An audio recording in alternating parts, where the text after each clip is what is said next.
enjoy the Bible study because today's Bible study has many lessons for us to learn. First question that I have for you is, who wrote the book of Samuel? Samuel, okay, good. However, Samuel dies in chapter 25 of 1 Samuel. So he wasn't around in 2 Samuel. So who wrote the book of Samuel? But 1 Chronicles 29 says, Samuel, Gad, and Nathan, three of the prophets of God, were the ones that actually wrote the Chronicles of David. So that is 2 Samuel. So today, we are going into two characters. That is Saul and David. Last week, there was a question, which comes first, favor or obedience? And we did a couple of examples. So what comes first? Favor comes first, then obedience, then blessing. Am I right? Favor is like grace to us. We are saved by grace through faith, yet obedience must be part of the process of sanctification, and then the blessings will come in. So we start from 1 Samuel 16. 1 Samuel chapter 16, where God had rejected Saul already because of his disobedience and his self-centeredness. Okay, so we are clear where we are. We are now going into 1 Samuel 16. Saul has been rejected. Samuel left Saul. Samuel never saw Saul again for the rest of his life. So now we are in 1 Samuel 16. And it is about Samuel, the Kingmaker 2.0. Okay, Samuel is the one that anoints the kings, the two prominent kings in the Bible. Yes, Belle, can you just tell us the story of what happens? Okay, so the story begins with the Lord coming to Samuel and saying, "How long are you going to mourn for Saul, since I have rejected him as king over Israel?" Okay, why do you think Samuel is mourning for Saul? We do close reading, that's why I want to go through every sentence. Why was Samuel so sad for Saul? He's mourning, mourning means he's so disappointed, so sad. Why? Jivan. He was the one who anointed. He probably had a lot of confidence in Saul. What else? Why do you think? He's dead in his eyes. He's a lost soul? You think so? Was he more disappointed personally towards Saul, or was he more disappointed towards the whole purpose and plan of God? In this case, I think it's more personal, isn't it? Because he's mourning over Saul. Not so much that the plan of God. Because anyway, it wasn't the plan of God in the first place for Saul to be appointed. Okay, continue. So God told him to fill a horn with oil and go. I am sending you to Jesse of Bethlehem, because I have selected a king from his sons. And Samuel says, "How can I go? Saul will hear about it and kill me." The Lord answered, "Take a young cow with you and say, I have come to sacrifice to the Lord. Then invite Jesse to the sacrifice, and I will let you know what you are to do. You are to anoint for me the one I indicate to you." Okay, right. Can you just summarize the story? So Samuel goes to Bethlehem, and then he comes to the house of Jesse, and he tells Jesse to show his sons to him one by one. And then there were 6 sons in all, and they were not the ones that God chose. And he said, "Is there any more?" And then Jesse says that there's the youngest one, but he's in the field. And Samuel says, "Call him, because we will not sit until the youngest comes." And after that,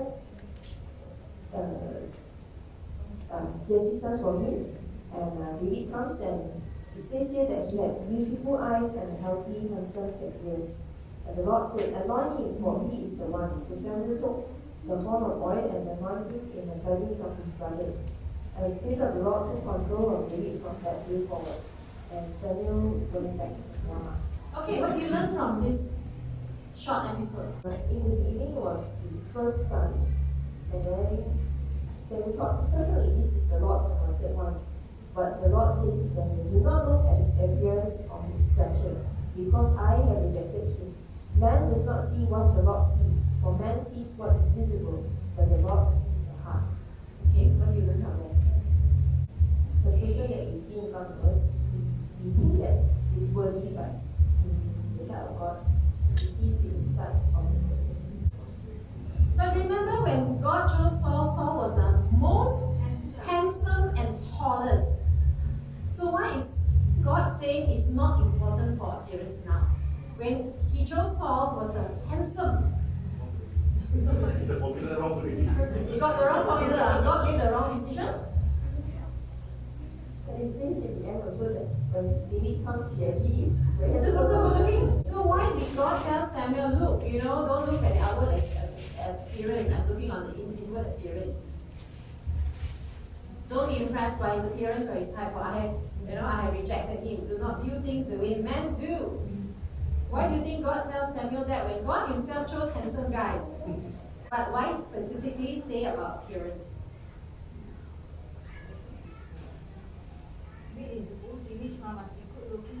Must be good looking, but he said don't be impressed.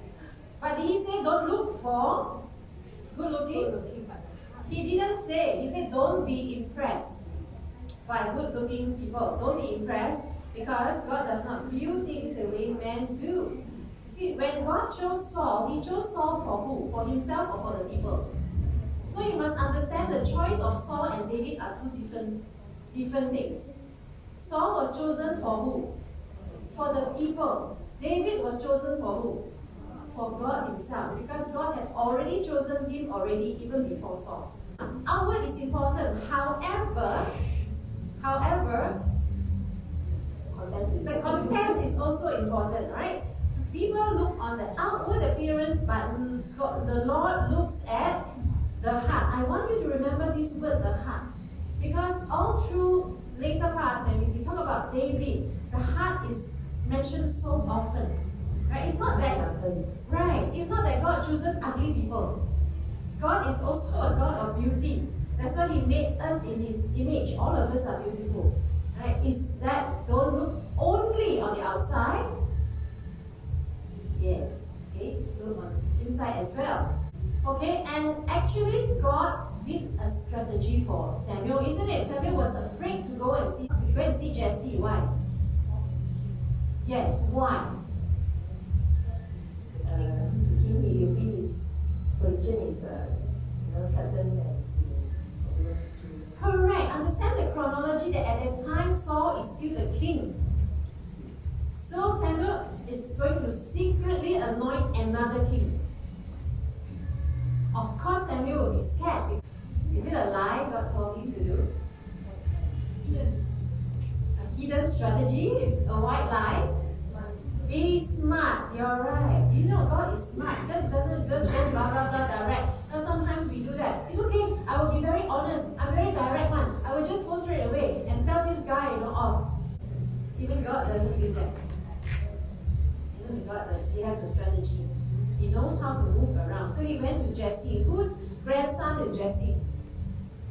We learned that already from the book of Ruth. Whose grandson? Boaz. So it's Ruth. Okay, after Obed, Jesse. After Obed, Jesse. That's why the book of Ruth is important, because it shows the lineage down to David. So he chose him, he anointed with oil. Is that oil important? Is that oil important? Every time there's an anointing, there's a whole bottle of oil poured on the head. And this time he uses a horn, he doesn't use a flask. He uses a different instrument. You can see the difference. You can see the difference if you actually look closely. When it was Saul, it was maybe just a bottle or something, a flask. But when it comes to David, of course different versions will have different, but the translation basically is a horn. Okay, so now David has been anointed. So what did David do? Did he straight away become a king? No, what did he do? He went back and he became a shepherd. So what is all this big hoo-ha all about? And what did Samuel do? Samuel went back to Ramah. But what was the difference? What was the difference to David? Verse 13. What is the difference? He went back to his work. But what was the difference now? The Spirit of the Lord came upon him. Spirit of the Lord. I was praying, I was really praying for this morning. I said I would really love to experience this. The Spirit of the Lord rushing upon me. And from that day onwards, how is it feeling like when the Spirit of the Lord rushes upon you? How? Yeah, like last week, Spirit of the Lord rushed upon Pat. She was, it's ecstasy. It's like taking ecstasy, like Jivan. I watched the video all over again. Your testimonies were so beautiful. Amen? So beautiful coming out from two babies. So beautiful, Some of us old people can't even testify to the Lord this way like you guys did. So that is the Spirit of the Lord rushing upon you, You may not see the thing, but the glow and all that is obvious, isn't it? So that was what happened to David. After that, he went back to do what? Jaga lah, kambing diri. He went back to take care of his coming. Then after that, now next episode, next event is important because that's where God's plan now starts to be revealed. Okay, so what happened? We go to a broken king, Saul, a broken king. Okay, this one is the anointing. What happened to Saul? Verse 14.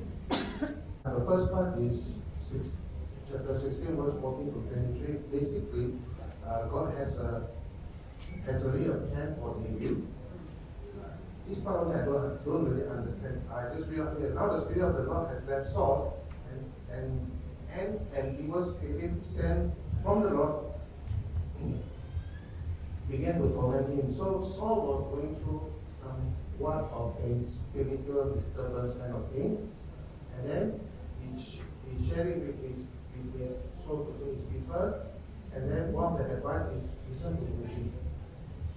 Okay, spiritual disturbance says here is from the Lord. Evil spirit from God. So did God send an evil spirit to catch out his mind? Yes? Are you saying yes? Yes. Okay. God sent the evil spirit, and in Hebrew it is ruach is spirit, right? Ra'ah is evil. I confirm with Rabbi Fanwa that it is, the word is evil. And a lot of times there's this linguistic issue in the sense that evil in Hebrew, English cannot find the word. So you will find that a lot of scholars, they put disturbing spirit, tormenting spirit and all that. But the point is, did it come from God? Rose says yes. Do you think it comes from God? Because it says, the evil spirit from the Lord tormented him. But God had a plan, he must be victorious in the end. So that's why these things happen similar with when God hardened Pharaoh's heart. So you agree with your wife, the Lord brought the evil spirit. What do you guys think? Can anything evil come out of God? So the Spirit of the Lord left him and the Lord brought into him another evil spirit? Allowed or brought upon? And it's not one time, not a few times. It's going to be a few times. So how do we conclude? Is it from the Lord, allowed by the Lord, or is it not really evil spirit, but it's the linguistic problem? What do you think? Huh? Mental illness? If you were to understand the culture at that time, and the culture at that time was surrounded by spirit, it was a very spiritual culture. Correct or not? Very spiritual culture, everything is relating to God, everything. And you will notice that the devil is not mentioned very much in these few books. In fact, the Old Testament does not mention Satan as much. Very, very seldom. Only beginning, and then book of Job, and then a little bit here and there in the prophecies, but not really active. The culture there seems to have more culture of God, the spirit, the culture of God, laws of God, because it was a theocracy at that time. If it was today, how would we diagnose Saul?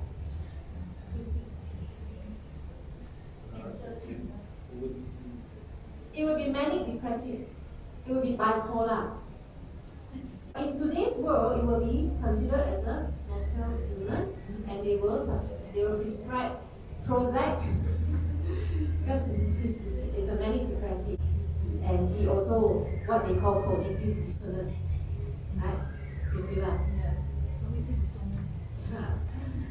Incongruent in thoughts and mind and your action.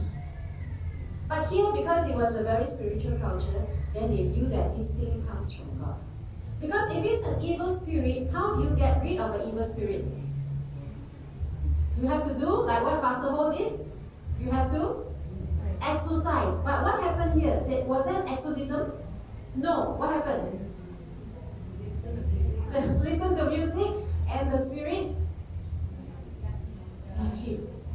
So there's a difference between the real one and this one is more so maybe it's just the feeling that the Lord allowed him to have, and that is manic depressive. But that one is still under contention among a lot of scholars. Still cannot decide whether God allowed it, God brought it, whether it was a linguistic issue and all that.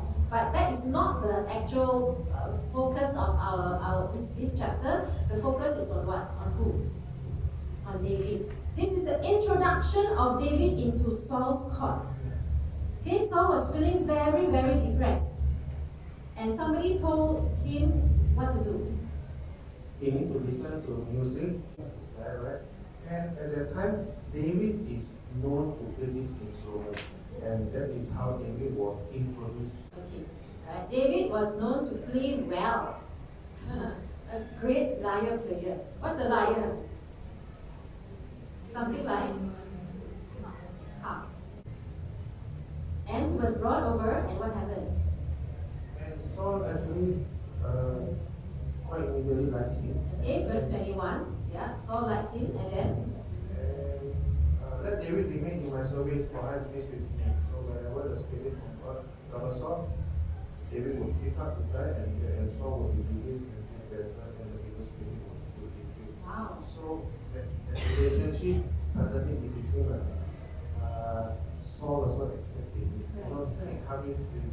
Correct, right? So the Lord has a plan to actually bring him slowly in already. And this was one of the reasons. So there are some scholars that say that the Lord deliberately brought a spirit upon Saul. One thing is to maybe perhaps he might repent. Right? And the second thing is that to introduce David into the court. Saul doesn't know that he was already anointed. Did Saul know? Secret. It was still a secret. Only known to the family. If he had known, then he would have killed. He would have killed. Okay, then every time Saul felt depressed, then David will play the instrument. That's why it's so important. Musicians are so important. Play the instrument and then feel good. And then somehow, it says here the evil spirit will leave you. It says here. Okay. But of course, in our terms, if you say that, we become normal. Our mental state becomes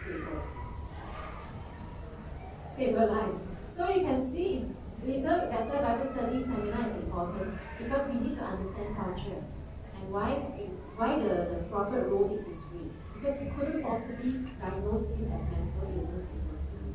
So they can only relate some spirit come into him. At that point in time, everything was from God. So this thing must be from God, and then this thing will leave, because after that it feels better. But it is very different from those that you exercise on. Correct? Not Alex, you have seen those already. Okay. After that, what happened? And he went to war. Saul sent him to war, and he became famous within the military also. And the people began to love him. So much so there was a song that only Saul killed 1,000, but David killed tens of thousands. And then the jealousy and the jealousy in Saul started. And he began to see David differently. And that's where, towards the end, Saul began to want to kill David. Alright, okay, good, thank you. Okay, so first thing is, David is very good in playing politics. He got very close to the sun. Jonathan. Of course, both of them love each other a lot. They were brothers. Jonathan was a pro. But you can see how David knows how to move around in the court. And finally, Saul also smart, want to kill him off by doing what? Sending him out into the field. Sounds familiar? Later, another story will be David sending out somebody's husband into the field to kill him. So history always repeats itself.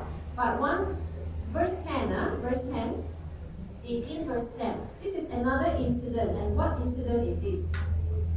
What happened? Can you read that? The next day, an evil spirit sent from God came out Huey on Saul, and he began to raid inside the palace. David was playing the knife at river, but Saul was holding a spear. And he truly thinking, I will pin David to the wall, but he would not agree from him twice. Imagine us doing that to Brother Willie afterwards. Really? It's like that. The scenario is like that. Here is Saul feeling depressed. Correct or not? And then there's David playing the lyre to calm him down. Suddenly that evil spirit again comes, and what happens to Saul? He becomes violent. Mental illness can create violence. Of course, it can. So it creates, and this was due to obvious jealousy. Jealousy because David was becoming more popular than Saul. And this happens to a lot of leaders, A lot of leaders, corporate leaders, whatever leaders, is that when your subordinate becomes better than you, you feel threatened. Should Saul have felt threatened? Should he have? If he was a good leader? Yeah, because this guy is killing for me. Alright, I'm sitting there and I'm still the king. It doesn't matter, but his character has been like that. You can see a little bit of instability in him, in the sense that he hears something, then he has what we call lack of insecurity, personal insecurity. Because these guys were praising David, then he feels insecure, he feels jealous. You can see a lot of character traits coming out from him. And what did he do? He became violent and he threw spear to try to kill David. And David escaped from him on 2 different occasions. So now you can see Saul's character changing already. From just merely being thoughts, now become action. It becomes action. And does it stop there? No. It goes on and on and on until the end of his life. So you can see how he's pursuing David. And for the rest of his life, he is only really consumed with this kind of hatred. Can that happen to us? It's happening? Oh dear. Can it happen to us that even it can start from a small, maybe I don't like you, but he liked him, he liked him, he really liked him from the beginning until pure hatred to murder. Can it happen to any of us? Can. Why does it happen? Is it instigated by God? Can it happen to a Christian or not? Can? How?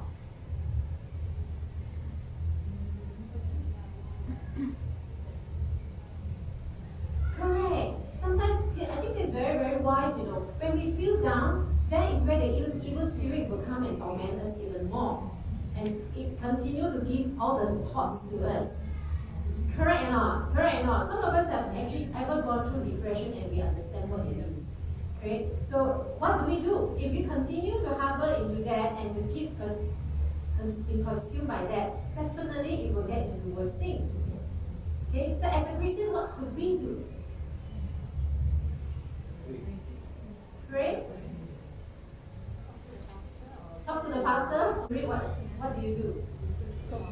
Listen to song. Yes. Oh, really, this uplifted me when I was in that state, right? Listen to song. What else? Audio? Talk to who? Fellow Christians, you must come into this environment. You must come to church. Okay, I know sometimes we just don't feel like coming to church, but I tell you, you just have to wake up, that's it, come. right? And pray to the Lord that the Lord will send you a messenger. It could be somebody apart from the pastor. It could be Sister Cindy, it could be anybody that God, the Lord will send. And the Lord will make her say something, or him say something. That's good, very relevant. The first thing is acknowledgement. Okay, acknowledgement. And David is a bit different from Saul in that case. Okay, now David starts to run. This actually it happens 2 times. The spearing thing happened 2 times, but didn't get him. But then Jonathan tells him, hey, you have to go. Michal, the wife, tells him, hey, you have to go. Otherwise you'll be killed already. So where did David go? What's the first place that David went to?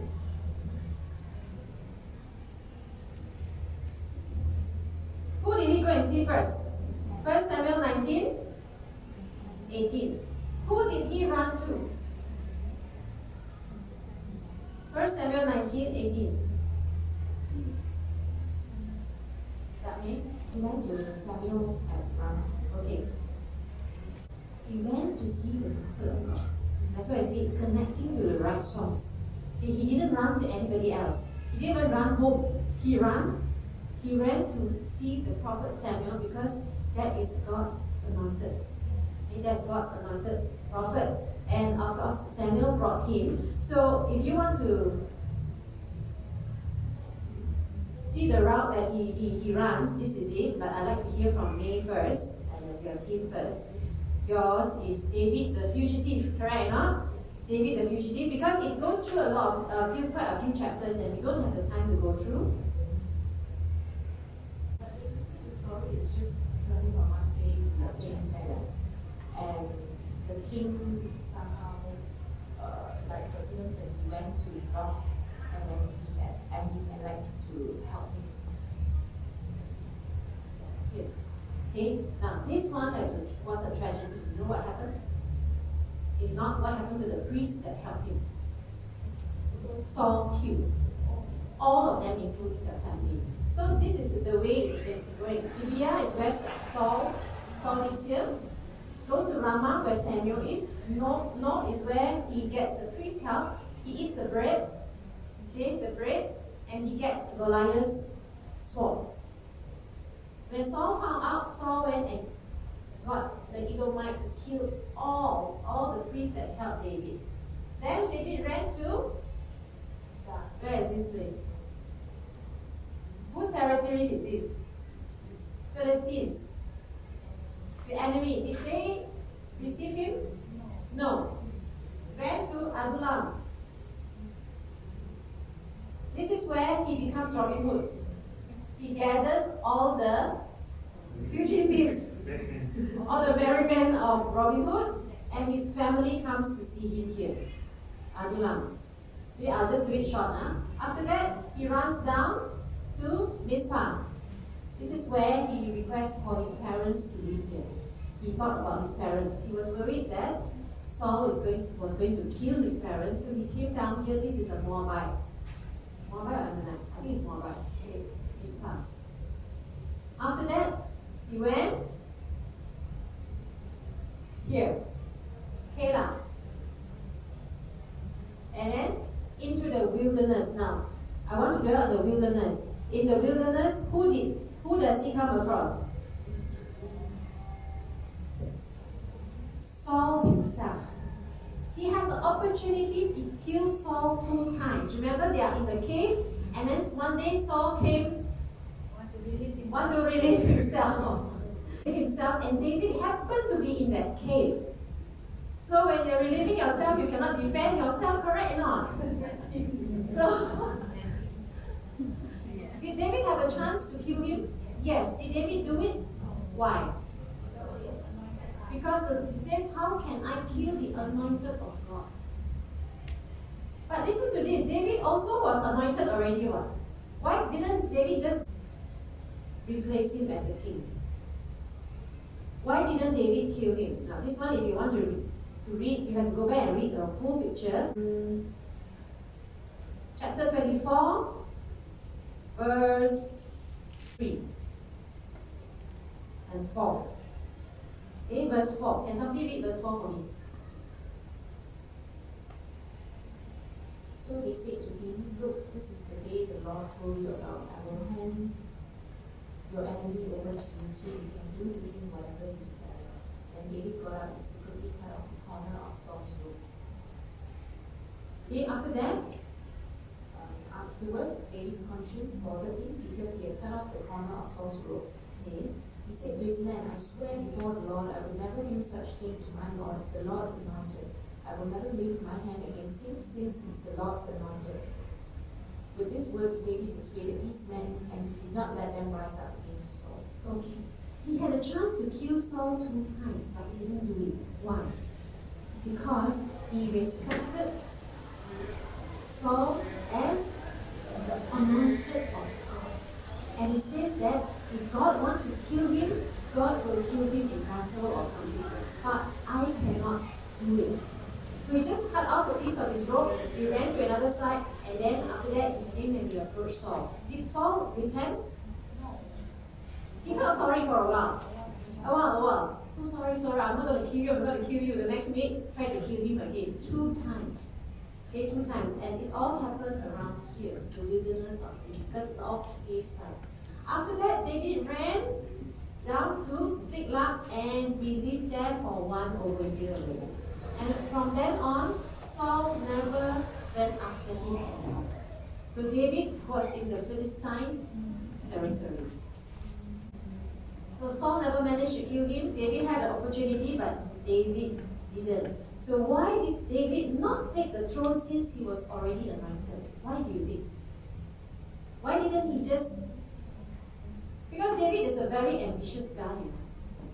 He really is.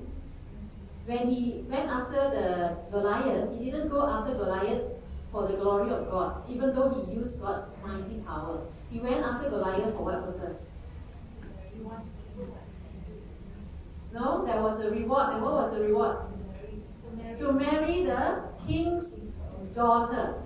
And he asked a few times, what is the reward for killing the giant? So David is not a simple, I'm doing everything for God. He also quite ambitious guy. But why did he not kill Saul and just anoint himself? Because that was his opportunity. His men were telling him that. Why? So it's just that, never mind, let God take his time. God has his time. Anybody else? May? Team May, what do you think? After all this running around, he had to run around. Why didn't he just kill off Saul here and then don't have to run around? At the end, he had to land up in the Philistine territory. And he was rejected by the Philistines. Any idea of the character of David that caused him not to take that action? He acknowledged God and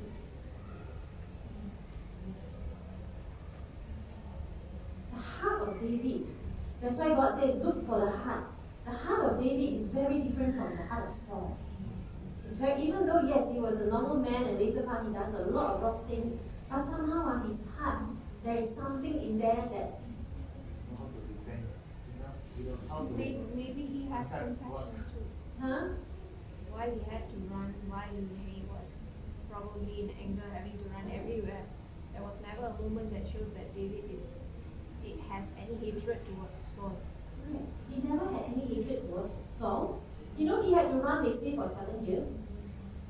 All through, for 7 years. Maybe he felt pity for Saul. He felt pity for Saul, or he acknowledged that this is the anointed of God. However it is, also I cannot feel hatred, or I may feel a bit frustrated, I may feel, I want to do it, but he was restrained. Somehow the Lord didn't send evil spirit to him. You see or not? Because the Lord's spirit was there, the Lord didn't send the evil spirit to him. The Lord also protected his integrity. God does protect our integrity for us. Sometimes when we want to do something wrong, something will happen that remind us, God or not. Okay? So, as long as our connection is with God, even when we are tempted to do something wrong, somehow God will remind us. And this is what happened to David. 2 times.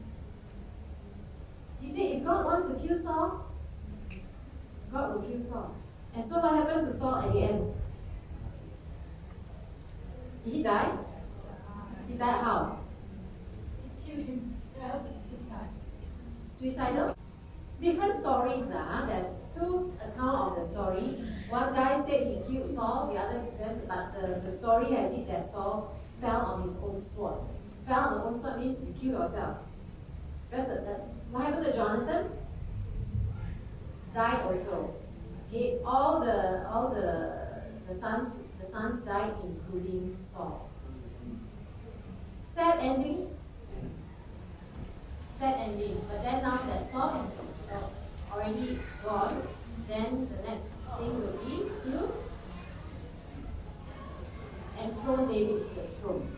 It is something that we will do next week. Sorry? No, feel sad for Saul, feel sad for David also. Feel sad for David, why? Yeah, because I think right from the beginning itself, a very beautiful impression of Saul must have been built by Saul in the mind of David, because it was Saul who gave him the chance. Yes. Okay, to go. Who not only chance, who gave him the belief that okay, I believe you. So that would have created a very nice impression in David's kept Saul very highly in his heart. I like that, I like that, and thank you for pointing that out, because along the way, David also keep asking, why is Saul wanting to kill me? He asked Jonathan, he even asked Saul, what did I do wrong to you? What did I do that you want to kill me? So he really highly respected and he revered Saul as a king. He couldn't really understand. So that's a good point. Probably he loved his king. He loved his king so much. Okay. Last. So if God didn't choose Saul, Saul wouldn't have ended up this way. Choices that we make, isn't it? That's why I say the favor comes first, and then the choices we make for obedience, then the ultimate destiny comes. So the ultimate destiny for Saul was death. But then the higher purpose of God can be fulfilled in